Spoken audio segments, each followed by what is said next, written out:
Hi hello నమస్తే welcome to our channel. నేను మీ రాజేష్.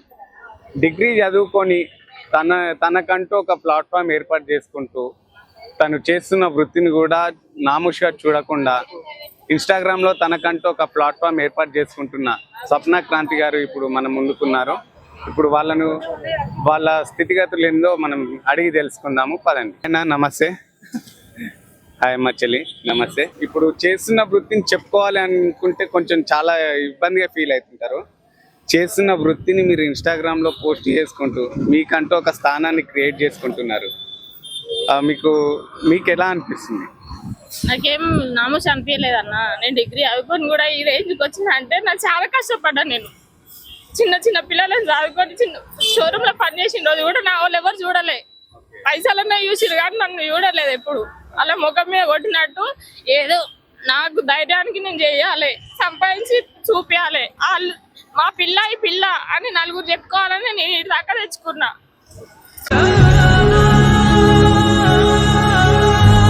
అయ్యో ఏడవకండి. కష్టపడ్డా. 6 నెలల పిల్లని తీసుకుపోయి షోరూమ్ లో కింద వండబెట్టి పని చేసుకున్నా. ఎవరు మా దగ్గర వేసిపోని నన్ను దగ్గర ఇయ్యలేదు. పైసలనే చూసిర్రు, పైసలు ఉన్న వాళ్ళతోనే ఉర్రు. మా వాళ్ళు ఎవరైనా సరే పైసలు ఉన్న వాళ్ళతో రాసుకొని పూసుకొని తిరిగిరు. నన్ను ఏ రోజు కేర్ చేయలే. అందరు ముఖం మీద కొట్టినట్టు బతికి చూపించాలని కన్నా కష్టపడి పిల్లలను చదువుకొని ఇల్లు కట్టుకొని నీయాలో రేంజ్కి వచ్చిన. ఇంకా రావాలి. మీ అసలు అందరు సహకారం నాకు కావాలి. అయ్యో అలా ఏం లేదమ్మా. అసలు కష్టపడి మనం పని చేస్తున్నప్పుడు వృధా ఏం పోదు. కష్టం ఎప్పుడు వృధా ఏం కాదు. మీరు అంత కష్టపడ్డారు కాబట్టి ఇప్పుడు ఈ స్థాయిలో ఉన్నారు. ఫస్ట్ ఇక్కడ ముఖ్యంగా అప్రిషియేట్ చేయాల్సింది మీ హస్బెండ్ని. అన్న ఫస్ట్ మీకు స్పెషల్గా థ్యాంక్స్ చెప్తున్నా. ఎవరన్నా తన వైఫ్ ఇన్స్టాగ్రామ్లో ఇప్పుడు రీల్స్ చేస్తా అంటే ఎవ్వరు కూడా సపోర్ట్ చేయరు. ఇప్పుడున్న కాలంలో అయితే నీకెందుకు అని అసలు వాళ్ళని ఇంట్లో నుంచి కూడా బయటకు పోనీయని పరిస్థితి ఉన్నది. అసంటిది మీరు మీ వైఫ్ని ఎంకరేజ్ చేసి ఇక్కడ బిజినెస్ అక్కడ రీల్స్ ఎట్లా మేనేజ్ చేస్తున్నారు? తను చేసేది ఏం బ్యాడ్ కాదు కదా, గలీజ్ ఏం చేసలేదు కదా. తను చేసేది ఏదో మామూలు పబ్లిక్ కోసం అంతే, కానీ ఏదో ఎంటర్టైన్మెంట్ కోసం చేస్తుంది, కానీ గలీజ్ అయితే చేసలేదు. అదే ఆ ఎంటర్టైన్మెంట్ కోసం అయినా కూడా ఇప్పుడున్న సొసైటీలో మనం ఎంత మంచిగా పర్ఫామ్ చేసినా, ఎంత మంచి వీడియోస్ చేసినా కూడా కింద కామెంట్లు గలీజ్ వస్తాయి. అట్లా మీకు ఎప్పుడన్నా అట్లా వచ్చినాయి? దాంట్లో మీ ఫీల్? వచ్చినాయి, కాకపోతే కుక్కలు పోతుంటే ఎన్ని వరుగుతాయి. కాకపోతే ఒక పండ్లు ఉన్న చెట్టుకే రాళ్ళు బాగా తాగుతాయి, దెబ్బలు తాకుతాయి. అట్లా అనేసి ఊక్కోవాలి మనం, అంతేగాని ఏదో అది మొరిగిందని మనం సపరేట్ ఊక్కుంటే కాని పని, మనం ఎదగలేము. ఓకే. అది ఇంకొకటి మనం చేసే పని చిన్న చూపు చూసుకోవద్దు. నేను ఆటో నడుపుతా. ఇంతకుముందు జాబ్ చేసిన, ఇల్లు కట్టుకున్న సంది ఇక ఇక్కడనే ఉంటుంది. అంటే ఇల్లు కూడా కట్టుకున్నారు. ఓకే. ఫస్ట్ మీ లవ్ మ్యారేజా అరేంజ్ మ్యారేజా? Love and arrange. అసలు ఎలా ఒప్పుకున్నారు, ఎలా ఒప్పించారు? ఒప్పించడం ఇక ఆమెనే ఒప్పించింది. మొత్తం అంతా అప్రిషియేట్ ఆమెకే. ఇంత అసలు ఒక్క మాట అడగగానే అసలు మీ ఎమోషన్ అసలు అన్నది నా కష్టం. నేను 10 సంవత్సరాలు కష్టపడ్డా, ఏ రోజు నా వాళ్ళ దగ్గర తీయలే. చెప్తున్నా కదా, అప్పుడు దగ్గర తీయలేరు కాబట్టి ఇప్పుడు మీ సక్సెస్ ఎదిగి చూపించాలి, ఈమె మా పిల్ల అని చెప్పుకోవాలని నేను ఎంత కష్టపడినా పడతా అని చేస్తున్నా. నేను డిగ్రీ అయిపోయి కూడా నేను ఏ రోజు నామూసి వాళ్ళే. ఈ పని చేసేందుకు కూడా నేను నామూసి వాళ్ళలేదు ఏ రోజు. నా ఫ్రెండ్స్ అందరూ మంచి జాబ్లు వెళ్ళరు, సాఫ్ట్వేర్ దాంట్లో కూడా ఉన్నారు. కానీ నేను వాళ్ళందరి ముందు చిన్నతనం అయినా చాలా సార్లు వాళ్ళందరూ కలిసి ఏందే నువ్వు ఇట్లా అయినావు అని అంటే ఏం చేస్తాం, నాకు ఆచారమే ఉంటుంది, నా వంతుకు వచ్చింది అనుకున్నా, చేశాను. నేను ఏం ఖరాబ్ చేయలేదు. నేను ఇల్లు నిలబెట్టుకున్నా, పిల్లలను చదివించుకుంటున్నా, మంచి ఇల్లు కట్టుకున్నా. ఇప్పటికైతే మంచిగానే ఉన్నా. నాకు యూట్యూబర్గా కావాలని ఉంది. ఇంకోటి ఫోక్ కానీ కామెడీ కానీ రావాలని ఉంది. ఏదైనా ఒక ఆపర్చునిటీ ఎవరైనా ఇస్తే నేను ముందుకు వెళ్ళాలని అనుకుంటున్నా. నాకు అలాంటి ఛాన్స్ ఎవరైనా ఇస్తే బెటర్ ఉంటుంది. ఇంకా తప్పకుండా మీరు ఇంకా పెద్ద యూట్యూబర్ కావాలని నేను మనస్ఫూర్తిగా కోరుకుంటున్నా. అసలు మీరు చేస్తున్న వృత్తి అసలు తప్పు కాదు. ఫస్ట్ మీ ఇద్దరు ఇంత కష్టపడ్డారు కాబట్టి ఇప్పుడు ఇంత సక్సెస్లో ఉన్నారు. మీ పెయిన్ నాకు అర్థమవుతుంది. మీరు ఎన్నో స్ట్రగుల్ ఫేస్ చేసి స్థాయికి వచ్చిండ్రని బాగా అర్థమవుతుంది. ఎప్పుడే కానీ మనకంటూ ఏం లేనప్పుడు మన తోడు ఉండేది మాత్రము మన వాళ్ళు మాత్రమే, ఆ మన వాళ్ళు మాత్రమే తోడు లేకపోతే అసలు మరి చాలా ఇబ్బంది అనిపిస్తుంది. అలాంటి సిచ్యువేషన్లో కూడా మీరు తనకు సపోర్ట్ చేస్తున్నందుకు రియల్లీ హ్యాట్సాప్ అన్న. ఇంకా మీ లవ్ ఎట్లా స్టార్ట్ అయింది? లవ్ స్టార్ట్ అయిందంటే ఫస్ట్ నా షాప్ ఇక్కడనే ఉంటుండే.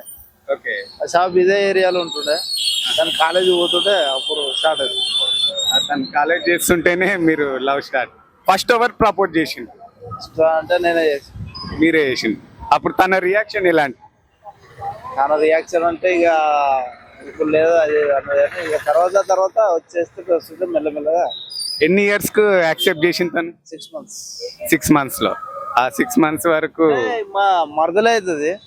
మా అత్త వాళ్ళే. ఓకే. మేనోళ్ళేనా? నేనోలే కానీ కాకపోతే కొంచెం ఏమని చూసుడు అప్పుడు ఫస్ట్ టైం కాలేజీ పోయేటప్పుడే చూసాను. అది సరే, తను డిగ్రీ చదువుకుంది. మీకు ఎప్పుడు ఇట్లా డిగ్రీ చదువుకున్న వాళ్ళు మీకు ఇట్లా ఇబ్బంది అనేది ఏమనిపించలేదా? మనం చేసే వృత్తిలో మనం సంతోషం వెతుకుంటే అదే. ఎంతమంది పిల్లలు అన్న మీకు? నాకు 2 పిల్లలు, ఒక బాబు ఒక పాప. బాబు వచ్చేసి 5th class, పాప వచ్చేసి 1st class. 5th, 1st class. Okay. వాళ్ళు స్టడీ ఎట్లుంది? బాగుంది, పర్లేదు. అప్పటి లైఫ్ ఇప్పుడు లైఫ్ మీకు ఎట్లున్నది? ఇప్పుడు అప్పుడు అంటే 12 సంవత్సరాలు నేను రెంట్కున్నా ఇల్లు. ఓకే. తర్వాత అప్పటి నుంచి నేను ఎవరు నన్ను అజ్జేయను.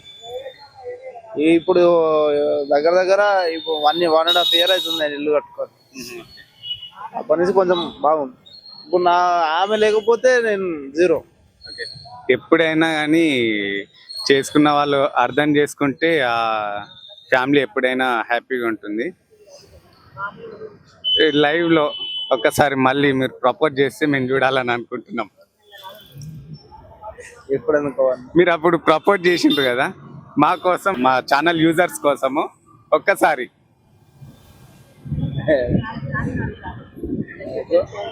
ఏ కదా, లవ్ మ్యారేజ్ కదా అంటే ఎప్పుడు మీరు అయిపోయింది. వినవాలేదు మాకు. Love you Bujji. Love you బావా. అది ఎప్పుడు మీరు ఇలాగే ఆనందంగా హ్యాపీగా ఉండాలి. మధ్యలో ఏమైనా ఎంత పెద్ద గొడవ కానీ ఒక 1/2 hour 1 hour తర్వాత మళ్ళీ తను మాట్లాడు కూడా నేను ఉండలేదు, నేను మాట్లాడు తను ఉండలేదు. అదే కదా రియల్ లవ్ అనేది. అదే ఎంత గొడవలైనా కూడా జస్ట్ ఒక 1/2 hour 1 hour అంతకు మించి ఇట్లా అర్థం చేసుకుంటేనే ఆ జీవితం అనేది హ్యాపీగా ఉంటుంది. ఇంకా మీ మాటల్లో మీ ఎమోషన్ అంటే నేను ఆఫ్టర్ ఇప్పుడు ఇల్లు కట్టుకున్నప్పటి నుంచి దగ్గర 5-6 years హైదరాబాద్లో జాబ్ చేసేది. 10-15 days ఒక్కసారి వచ్చేది ఇంటికి. అప్పటికి మొత్తం పిల్లలు సంపాదించుకొని కాయలము ఇవి బిజినెస్ చేసుకుంటా ఆమె బాగా సంపాదించేది. కిరాయి ఇంట్లో ఉన్నా కూడా నేను 15 days ఒకసారి ఇంటికి వచ్చేది. మళ్ళీ వచ్చి ఒక 2 రోజులు ఉండి మళ్ళీ వెళ్ళిపోయేది. మొత్తం తనే సంపాదించుకునేది. కానీ నేను ఏంటంటే వచ్చి రావాలి, జీతం పైసలు ఇవ్వాలి, వెళ్ళిపోవాలి, డ్యూటీ చేసుకునేది. అట్లా మీరు అంతా స్ట్రగుల్ లైఫ్ ఫేస్ చేసిండ్రు కాబట్టి ఇప్పుడు హ్యాపీ లైఫ్ ఉన్నది. మీ లైఫ్లో సాడెస్ట్ మూమెంట్, అతి ఎక్కువ బాధ కలిగించిన మూమెంట్ ఏంటి? ఏం లేవు. సాడెస్ట్ అంటే ఉంది నాకు. ఉన్నాయి కానీ ఇక వాళ్ళకి వద్దు వాళ్ళకు. సరే, మీ లైఫ్లో హ్యాపీయెస్ట్ మూమెంట్? హ్యాపీయెస్ట్ మూమెంట్ అంటే మేము ఎప్పుడు మంచిగా ఉంటే అదే హ్యాపీయెస్ట్ మూమెంట్. అంతే. ఇప్పుడు ఈ క్షణాలు మంచిగా ఉన్నాడు కదా హ్యాపీయెస్ట్ మూమెంట్. ఇంకొంచెం అయితే మా బంగారు తల్లి వస్తుంది, మా అమ్మ. నా కూతురు ఆమె వస్తే ఆమె ఇప్పటి నుంచి రేపు పొద్దున స్కూల్ పోయే వరకు హ్యాపీగానే ఉంటుంది. ఇంకోటి నా కొడుకు. వాళ్ళిద్దరిని చూసుకునే మేము ఉంటున్నాం. లేదంటే మేము ఇప్పటి వరకు ఏమవుతుందో మాకు తెలియకపోతుండే. వాళ్ళిద్దరి కోసమే మేము ఇంత కష్టపడుతున్నాం. మీరు అంత అండర్స్టాండింగ్ ఒకరినొకరు అర్థం చేసుకున్నారు కాబట్టి మీరు ఇంత సక్సెస్ లైఫ్ ని రీచ్ అవుతుండ్రు. మీరు ఇంకా ముందుకెళ్ళాలని నేను ఆశిస్తున్నాను. మీ గోల్ ఏంటి? ఆ గోల్ ఏముంది, నా పిల్లలు మంచిగా ఉండాలి. మీ గోల్ చెప్పండి. నేను డిగ్రీ చదువుకొని కూడా ఏ రోజు ఈ పని చేస్తాను నేను నామూష్ పడలేదు. ఇప్పటి నేను వీడియోస్ టైం పాస్కి అయితే చేయలేదన్నా. ఇంకోటి నా టాలెంట్ నలుగురు చూపించుకొని నాకు మంచి ఏదైనా ఆపర్చునిటీ రావాలి, నా పిల్లలకు మంచి ఫ్యూచర్ ఉండాలి, వాళ్ళ స్టడీ బాగుండాలి. నేను ఈ పనితో వాళ్ళని మంచి మంచి చదువులు చదివించలేను, నాకు ఏమైనా గొప్ప ఆపర్చునిటీ రావాలి అని అసలు టైం లేకపోయినా కూడా టైం తీసుకొని వీడియో చేసి ఎడిట్ చేసుకొని పోస్ట్ చేసుకొని ఇప్పటికీ నేను ఒక 10K ఫాలోవర్స్ సంపాదించుకున్నా. ఇంకా రావాలి, నాకు ఇంకా పేరు రావాలి, నా పిల్లలకు అది యూజ్ కావాలి, వాళ్ళ స్టడీకి యూజ్ కావాలి. ఎందులో అయినా ఫోక్లో కానీ కామెడీలో కానీ ఎందులో అయినా ఒక ఛాన్స్ వచ్చి వాళ్ళకు అది మంచి స్టేటస్కి తీసుకెళ్ళాలి వాళ్ళను. దీంతో అంటే కష్టం అది. ఓకే, మీ రీల్స్లలో ఎక్కువ రీచ్ ఎక్కువ రీచ్ అయిన రీల్ ఏది? రీసెంట్ గా గుడికి వెళ్ళినాం సండే. ఇక్కడ జాలెల్లమ్మ గుడి దగ్గరికి వెళ్ళి వస్తుంటే భువనగిరి గుట్ట ముందు నిలబడి డాన్స్ చేసిన. డాన్స్ చేస్తే అది 1.5 మిలియన్ వ్యూస్ వచ్చినాయి రీసెంట్ గా. 2 days లోనే 1 మిలియన్ క్రాస్ అయింది. ప్రజెంట్ 1.6 నడుస్తుంది. అది ఏం లేదు, నేను చేసిన ఒక 2 steps. మన భువనగిరి గొప్పతనం ఒకటి గుట్టనే. కామెంట్స్ లో చాలా భువనగిరి గుట్ట అని, భువనగిరిని ఫేమస్ చేస్తున్నాం అక్క అని చాలా మంది అని అన్నారు. చెయ్యాలి, నేను పుట్టిన ఊరు, నేను పెరుగుతున్న ఊరు భువనగిరిని కూడా నేను చేస్తా. భువనగిరి నుంచి కూడా ఒకరు వస్తున్నారు అని మన అందరికి తెలియాలి. మన డిస్ట్రిక్టే యాదాద్రి డిస్ట్రిక్ట్ కూడా రావాలి. మన భువనగిరిని మనం ప్రమోట్ చేసుకోకపోతే ఇంకోరు చేసుకుంటారు. మన భువనగిరి నుంచి మీరు ఇంకా ముందుకెళ్తే మాకు కూడా సంతోషమే కదా. మా భువనగిరి ఒక ఆడపడుచు ఇంకా ముందుకెళ్తుందని ఫస్ట్ గా సంతోషించేది మేమే. ఇంతవరకు మీరు వీడియోస్ చేసిండ్రు కదా, ఆ వీడియోస్ని చూసి అరే పలానా అమ్మాయి పలానా వ్యక్తి ఇక్కడ మా భువనగిరి ఆమె అని చూసి వీడియోస్ చూసి వచ్చి మాట్లాడిన వాళ్ళు ఉన్నారన్న, చాలా మంది ఉన్నారు. డైలీ 10-15 ఒక్కొక్క రోజు అయితే నిన్న ఫస్ట్ టైం ఇక్కడ పెట్టడము. నిన్న 50 members వరకు వచ్చి వీడియో వేయించి ఇది నువ్వే కదా అని అడిగారు. ఒక అంకుల్ అయితే అమెరికా వెళ్ళిండంట, వాళ్ళ పాప డెలివరీ ఉంటాయి. యూట్యూబ్ ఓపెన్ చేసి ఇల్లున్నది నువ్వే కదరా బుజ్జి అని అడిగిండు. మా అమ్మ అడుగుతుంది అమెరికా పోతే ఆడికి వచ్చిందమ్మా బుజ్జి వీడియో అని. అప్పుడు మీకేమనిపించింది? అవును అంకుల్ నేనే అని చెప్పిన, ఫైల్ తీసుకుంటే తీసుకోమని చెప్పిన, తీసుకుండు. చెయ్యాలరా బుజ్జి నువ్వు ఇట్లాంటివి, నా బిడ్డ లెక్కనే ఉన్నావు అని అన్నాడు. నాకు చాలా సంతోషం అనిపించింది. ఇట్లా అందరు వచ్చి అడుగుతున్నారు కదా, అడుగుతున్నారు, దానికి మీరు ఎట్లా ఫీల్ అవుతుంటారు? నేనేం ఫీల్ అవుతలేను అన్న, నాకేం ఇట్లా ఫేమస్ హ్యాపీ, చాలా హ్యాపీ ఉంది. నేనే అని చెప్తున్నా, ఇంకా ఎంకరేజ్ చేయండి అని చెప్తున్నా. నేను ఇంకా ముందుకు రావాలి, పిల్లలను మంచిగా చదివించుకోవాలి, వాళ్ళకి మంచి స్టాండ్ అనేది ఉండాలి ఫ్యూచర్ లో. మా వాళ్ళందరూ చాలా రిచ్ ఉన్నారు, మేమేం లేదని మమ్మల్ని ఏ రోజు దగ్గరికి తీయలేదు. వాళ్ళందరూ ముఖం మీద కొట్టినట్టు మంచిగా బ్రతికి చూపించాలి.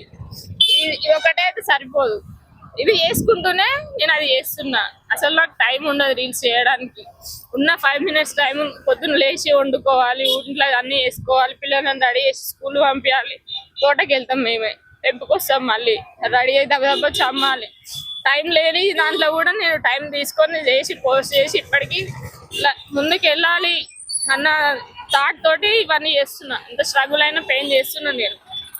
ఓకే అన్న, ఇప్పుడు మీ క్వశ్చన్, మీకు రీల్స్ ఇట్లా చేస్తుంది తను ఎందుకు చేయడం అవసరమా? ఎందుకు మన ఫ్యామిలీలు ఇట్లుండదు? కొన్ని ఫ్యామిలీస్లలో ఎట్లుంటుంది అంటే, మన మధ్యతరగతి కుటుంబాలలో మనము ఎదుగుతున్నామంటే తొక్కేయడం చాలా మంది చూస్తుంటారు. మనం చేస్తున్నామంటే అది ఎందుకు అవసరమా అని చాలా మంది చాలా రకాలుగా మాటలు అంటుంటారు. అట్లా మీతో ఎవరైనా డైరెక్ట్ వచ్చి అన్నారు? చాలా మంది అన్నారు, కానీ ఎందుకు తన ఇష్టం తనది. ఇప్పుడైతే తనైతే బ్యాడ్గా ఏం చేసలేదు కదా. తను బ్యాడ్గా చేస్తే నేనే చెప్తుండే ఫస్ట్ ఆఫ్ ఆల్. తను బ్యాడ్గా ఏం చేస్తలేదు, అంత మంచిగానే ఉంది. కాకపోతే అంటారు ఇక చాలా మంది ఏమంటారు, రోడ్డు మీద పోయే కుక్కలు ఎన్ని మొరుతాయి అనేసి నేను సపోర్ట్ కూర్చొని నేనే సపోర్ట్ చేస్తాను. చెయ్యి నీ ఇష్టం ఉన్నది చెయ్యి. కాకపోతే ఇంట్లో పిల్లల్ని చూసుకోకుండా, నన్ను చూసుకోకుండా, ఇంట్లో తిండి వేట కూడా ఉంటే మాత్రం అది వేరే ముచ్చట. అన్ని చేసినాకనే అంతా అయిపోయినాకనే తన పని తను చేసుకుంటుంది. ఫస్ట్ ఆఫ్ ఆల్ మా ఇంట్లో వర్క్ మొత్తం కంప్లీట్ అయిన తర్వాతనే వేరే వర్క్ వస్తుంది. అంతేగాని తనైతే బ్యాడ్గా అయితే ఏం చేస్తుంది. నాకు ఇంతవరకు అయితే బ్యాడ్గా అయితే ఏం అనిపించలేదు. ఓకే, మీరు ఇంత సపోర్టింగ్ గా ఉన్నారు కాబట్టే తను ఇంకా ముందుకెళ్తుంది. ఇంకా ఓన్లీ 10K వరకే ఆమె పరిమితం కాలేదు, ఇంకా 100K వరకు వెళ్ళాలని నేను మనస్ఫూర్తిగా కోరుకుంటున్నా. ఓకే, మీరు ఇన్స్టాగ్రామ్ లో రీల్స్ చేస్తున్నారు కదమ్మా, ఆ రీల్స్ ని ఎవరు తీస్తారు? సెల్ఫీ అయితే నేనే ఎక్కడైనా టేబుల్ కి పెట్టి తీసుకుంటానా. ఫ్రంట్ నుంచి తీసేదైతే మా బాబు తీసాడు, కాకపోతే వాడు తీయడు, బదిలాడాలి వాడిని. అట్లా తీయకపోయినా కూడా 10 రూపీస్ ఇస్తారా నాని అంటే 10 వద్దంటే 20 ఇస్తుంది, 50 ఇస్తుంది, నీ క్రికెట్ బ్యాట్ కొని ఇస్తుంది అని బదిలాడుకోవాలి వాడిని. అంతా చాలా బెట్టి చేస్తాడు తీయనీకి. ఫస్ట్ టేక్ పోయింది అనుకో, సెకండ్ టేక్ ఇంకో 50 కావాలి, లేకపోతే తీయని అంటాడు. ఆల్మోస్ట్ ఫస్ట్ సెకండ్ లోనే కంప్లీట్ చేసుకుంటా అట్లా అని. ఇక అంటే మీ బాబు కెమెరా తీయడంతో పాటు ఇట్లా సైడ్ ఇన్కమ్ కూడా ఎర్న్ చేస్తుండ అన్నట్టు. తీసుకొని మనకు ఒక ఉంది హుండి అందులో వేసుకుంటాడు. వాడిని నేనేం ఖరాబ్ చేయని, నేను కష్టంతో రూపాయి ఒక వాల్యూ. నేను ఇంత 10 రూపాయికి 10 ముళ్ళు పెట్టి నేను ఇక్కడ దాకా తీసుకొచ్చినాడు. నాకు ప్రతి ఒక్కటి తెలుసు, ఐడియా ఉంటుంది కాబట్టి నేను ఏది పోనీయను. మనకి ఇచ్చినా మళ్ళీ తీసుకొని అందులోనే వేసుకుంటా. ఓకే, మీరు ఇంత కష్టపడుతుంది కూడా వాళ్ళు చూసి తను కూడా ఏం ఖర్చు పెట్టకుండా డబ్బులు దాపెట్టుకుంటుండు అంటే చాలా గ్రేట్. మీరు ఎంతవరకు డిగ్రీ చదువుకున్నా అన్నారు కదమ్మా, ఎక్కడ ఏ కాలేజ్లో చదివారు? నవభారత్. నాకు ఇంకా నా డిగ్రీ అయిపోయి 12 years అయిపోతుంది అని నాకు హాల్ టికెట్ నెంబర్ కూడా ఇంకా గుర్తుంది. 405511468024. BSc computer science, MPCS English medium చదివినా నేను. ఓకే, డిగ్రీ అయిపోయిన తర్వాత ఏమన్నా జాబ్ చేశారా? చేసిన. ఎక్కడ చేశారు? మన భువనగిరిలోనే hero showroom authorised 2-wheeler field లో భువనగిరిలో 2 years చేసిన. వాళ్ళదే బ్రాంచ్ బీబీనగర్ లో వచ్చింది. సార్ అక్కడ ఎవరు లేరమ్మా అక్కడికి వెళ్ళంటే అక్కడ 3 years చేసిన బీబీనగర్ షోరూమ్ లో. బీబీనగర్ సరౌండింగ్ విలేజ్ వాళ్ళందరూ గుర్తుపడతారు నన్ను. ఒక 4 years చేసిన రన్నింగ్, కంప్లీట్ గా రన్నింగ్ 4 years చేసిన. చుట్టుపక్కల విలేజ్ వాళ్ళందరూ వీక్లీ మంత్లీ వచ్చిన వాళ్ళందరూ గుర్తుపడతారు నన్ను. మళ్ళీ అది అయిపోయినాక వాళ్ళదే కొత్తగా గుట్టలు స్టార్ట్ అయితే అక్కడ ఎవరు లేరమ్మా, నువ్వైతే కొంచెం ఎక్స్పీరియన్స్ కదా మనం వర్క్ చేస్తావు అని అంటే వడాయిగూడెం క్రాస్ రోడ్ మీదనే ఉండేది. అందులో 2 years మొత్తం 7-8 years కంటిన్యూ చేసిన. మంచి వచ్చేది, సీనియారిటీ వచ్చే దగ్గర నేనే సరిపోతలేదు శాలరీ, ఏదైనా బిజినెస్ చేసుకుంటాం. మా అమ్మ నాకు చిన్నప్పటి నుంచి ఇదే చేశారు భువనగిరిలోనే. అప్పుడు మా డాడీ కొంచెం హెల్త్ ఇష్యూ వచ్చి బంద్ చేసిండు. అయితే డాడీ అందుకు నువ్వు వచ్చి కూర్చుందా, నీకు ఎంత ఇస్తాము అంటే శాలరీ కంటే ఇది బెటర్ ఉంటుంది, శాలరీ ఇస్తే బస్ ఛార్జీలకి అవుతున్నాయి, మళ్ళీ నెలంతా జాబ్ ఇచ్చే డబ్బుల కోసం చూడాలా అన్నట్టు సరే చేసలే అనిపించింది. ఓకే, జాబ్ లైఫ్ బాగుందా, ఓన్ బిజినెస్ లైఫ్ బాగుందా? ఓన్ బిజినెస్ లైఫే బాగుందన్న. ఎందుకు జాబ్ లైఫ్ ఎందుకు అంత బాగాలేదు, ఓన్ బిజినెస్ ఎందుకు బాగుంది? ఇంకోటి మన భువనగిరిలో తక్కువ శాలరీ. ఇక ఎంత మంచి హార్డ్ వర్క్ చేసినా కూడా దానికి లిమిట్ అనేది ఉంది శాలరీకి. నాకు సరిపోలేదు, నాకున్న కనీస అవసరాలకు ఆ శాలరీ సరిపోలేదు. ఇంకొకటి హార్డ్ వర్క్ చేయించారు చాలా. మెంటల్ టెన్షన్ ఉంటది జాబ్ చేస్తే. ఒకటి ప్రతిదీ ఒక ఐటమ్ దొరకకపోతే మా పాప వచ్చింది. హాయ్, ఏ నువ్వేనా 10 రూపాయలు ఇస్తే వీడియో తీస్తావు నువ్వు? 10 రూపాయలా 50 రూపాయలా? నీ పేరు? ప్రశాంత్ రాజ్. ఏ స్కూలు? ఏ క్లాస్? 5th. కాదు, నువ్వు ఇన్స్టాగ్రామ్ లో మమ్మీకి రీల్స్ చేయడానికి హెల్ప్ చేయమంటే 10 రూపాయలు 50 రూపాయలు తీసుకుంటావా? తీసుకోను. నిజం చెప్పు, నాకు మమ్మీ చెప్పింది. ఒక్కసారి అడిగినా. ఓకే, రీల్స్ నువ్వే తీస్తావా? నువ్వు ఓకే మమ్మీ రీల్స్ తీయమంటే నీకు ఇబ్బంది అనిపిస్తా? ఎప్పుడన్నా నేను తీయను పో అది ఇదని. మమ్మీకి యూట్యూబ్ లో సిల్వర్ బటన్ వస్తుంది కదా, గోల్డ్ బటన్ వస్తుంది కదా, అవన్నీ మనకి ఎప్పుడు వస్తాయి అని అడుగుతాడు. ఆ స్టేజ్ కి మనం రావాలి నాన్న, ఇంకా చేయాలి మనం అని చెప్తా. ఓకే, మమ్మీకి ఇప్పుడు యూట్యూబ్ లో సిల్వర్ గోల్డ్ రావాలంటే ఇంకా చాలా వీడియోస్ చేయాలి.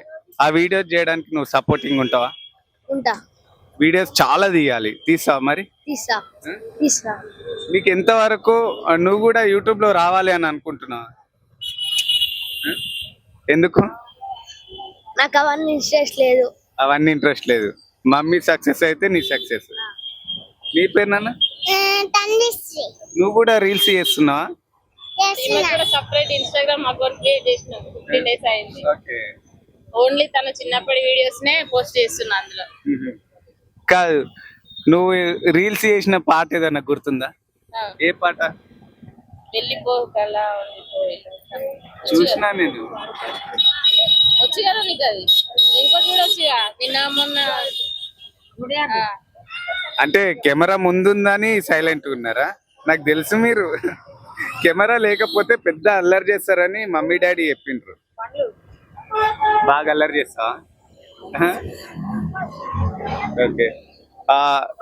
లాస్ట్ అండ్ ఫైనల్ అమ్మా, ఎంతో పై చదువులు చదువుకొని ఉద్యోగాలు లేక సూసైడ్ చేసుకుంటున్నారు, వాళ్ళకు మీరు ఇచ్చే సలహా ఏంది? భయపడొద్దు, ఎవరు చదువుకొని కూడా ఏ జాబ్ లేదని ఆడవాళ్ళు ఎవరు కూడా భయపడొద్దు. ఫస్ట్ మన కాళ్ళ మీద మనం నిలబడి చూపించాలి. అందుకు ఏదైనా భూమి మీద పుట్టినందుకు చాలా ఉన్నాయి.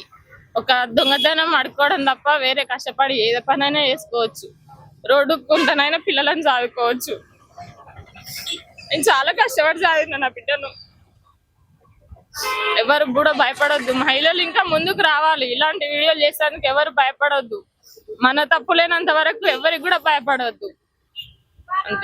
అంతే కదా, మన తప్పు లేనప్పుడు ఎవరికి భయపడొద్దు.